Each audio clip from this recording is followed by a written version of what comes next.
Um, the principle of the unit team goes beyond the relationship of the president of the vice president, no. Tulad kami sa house, buo kami, we are united, no, on the call of the president, under the leadership of Speaker Martin Romualdez, no.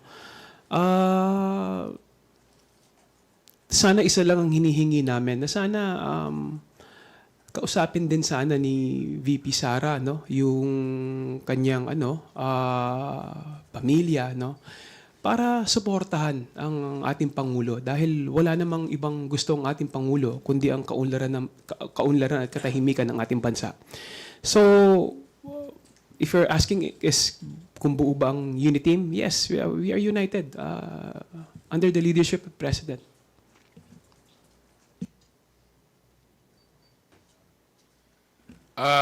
Ako yung reaction ko lang, Sir Billy, no? Billy.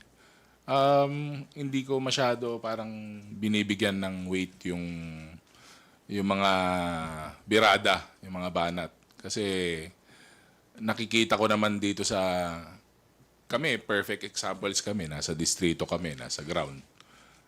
Gumagana po eh. Napaka ayos po ng patakbo ng gobyerno, gumagana.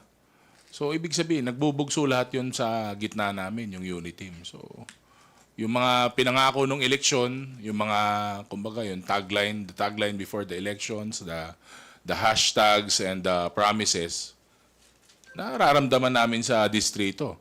And I'm sure yung nasasakupan ko po, yung distrito namin, nararamdaman po nila yung gobyerno sa mga panahon ngayon because of what we are doing in legislation and what we are doing on the ground. So, yun lang po.